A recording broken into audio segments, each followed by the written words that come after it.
Supreme court نے ان کی ضمانت کی اپلیکیشن پر نوٹس جاری کیا ہے فیڈرل انویسٹیگیٹنگ ایجنسی کو، اسٹیٹ کو، اور یہ بہت جلد اب یہ پوسٹ اریسٹ بیل عمران خان صاحب کی یہ ٹیک اپ ہوگی. شاہ محمود قریشی صاحب کی بھی بیل بہت جلد اسی ہفتے، وہ بھی ہم امید کرتے ہیں کہ وہ ساتھ کلب ہو کے ان دونوں پٹیشنز کا فیصلہ، فارمر پرائم منسٹر کا اور فارمر فورن منسٹر کی پوسٹ اریسٹ بیل اپلیکیشن کا فیصلہ بہت جلد انشاءاللہ سپریم کورٹ سے متوقع ہے. دیکھیں، آج عمران خان صاحب کی سائفر کے مقدمے میں اسلام آباد ہائی کورٹ سے ضمانت خارج ہونے کے بعد آج سپریم کورٹ میں باقاعدہ سماعت ان کی پوسٹ اریسٹ بیل اپلیکیشن پہ 3 رکنی بینچ نے آج اس پہ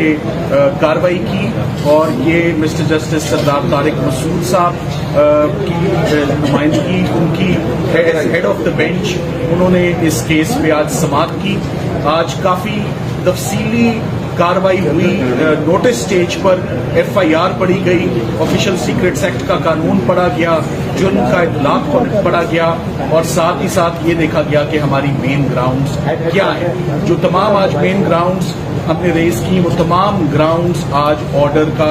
حصہ بنی ہیں کہ کن گراؤنڈز پہ عمران خان صاحب ضمانت کے مستحق ہیں، اور یہ میلا فیڈے اور یہ انٹیریئر موٹو ہے. عمران خان صاحب کے خلاف جو مقدمہ ہے وہ پولیٹیکل وکٹمائزیشن کی ایک آف شوٹ ہے. فیڈرل انویسٹیگیٹنگ ایجنسی جس کا کام ہی نہیں تھا اس ایف آئی آر کو رجسٹر کروانا، یہ بینچ نے آج بات نوٹ کی نوٹس میں کہ یہ منسٹری آف فارن افیئرز کا لوکس اسٹینڈ تھا، یہ ان کا کیس بنتا تھا جس کو منسٹری آف انٹیریئر نے یہ کیس رجسٹر کروایا. اس میں اتنا عرصہ تاخیر اس کیس کو رجسٹر کرانے میں، تقریباً 1 سال کی یہ بات ہوتی گئی. آفیشیل سیکرٹس ایکٹ کا اطلاق کیسے ہوتا ہے اور یہ کیسے ڈٹرمن کیا جا سکتا ہے میچور سٹیج پر کہ عمران خان صاحب کا کیس یا سزائے موت کا کیس ہے یا عمر قید کا کیس ہے، جبکہ اسی قانون کے اندر ایک اور کیٹیگری ہے جرم کی جس کو بیلیبل اوفینس کہا جاتا ہے، اور 2 سال کی یا صرف چند 1 روپوں کے فائن کا یہ کیس ہے جس کو ہائپ کریٹ کر کے اس کو غلط اپلیکیشن لا کی کر کے آپ کے آگے ایک کیس کی ہائپ کریٹ کرتے ہوئے غلط اس کی پروسیکیوشن جو ہے کی جا رہی ہے. ساتھ ہی ساتھ آج بینچ نے یہ نوٹ کیا کہ جو کسٹوڈین ہے جس کے پاس جو پرنسپل سیکرٹری تھے اعظم خان صاحب، ان کا بیان ریکارڈ کیا جاتا ہے. شروع میں وہ ایف آئی آر میں ملزم گردانے جاتے ہیں اور بعد میں فیڈرل انویسٹیگیٹنگ ایجنسی میلا فیڈے سے انہی کو ملزم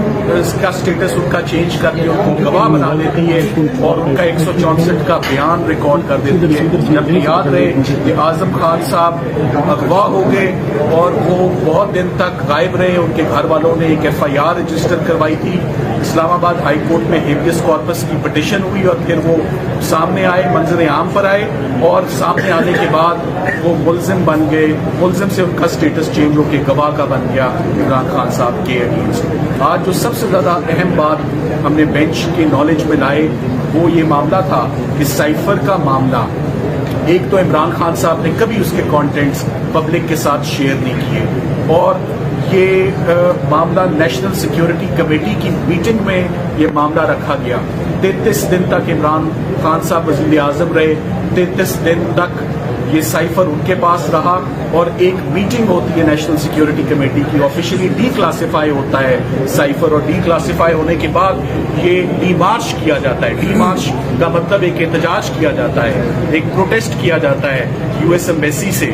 کہ یہ ان ڈپلومیٹک لینگویج اس میں استعمال ہوئی ہے، آبجیکشنیبل لینگویج استعمال ہوئی ہے، اور ایک پروٹیسٹ جو ہے وہ لانچ کیا جاتا ہے جس کو دوسرے وزیر اعظم بھی جب وہ آتے ہیں تو وہ بھی اس کو اپروو کرتے ہیں کہ سائفر کے کانٹینٹس جو ہیں وہ آبجیکشنیبل ہیں. سو ایک ایسا معاملہ جو آفیشلی ڈی کلاسیفائی ہوتا ہے کیبنٹ کے آگے، ایک ایسا معاملہ جو نیشنل سیکیورٹی کمیٹی کے آگے رکھا جاتا ہے، ایک ایسا معاملہ جو جس پہ ڈی مارچ کیا جاتا ہے، وہ پھر کس طرح ایک ایف آئی آر کا حصہ بن سکتا ہے. یہ تو کلیئرلی پاکستان کے اندرونی معاملات میں مداخلت تھی، نہ کہ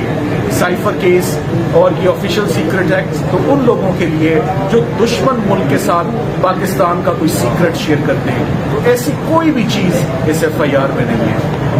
یہ آپ کے علم میں آلریڈی یہ جو جیل ٹرائل ہو رہا تھا،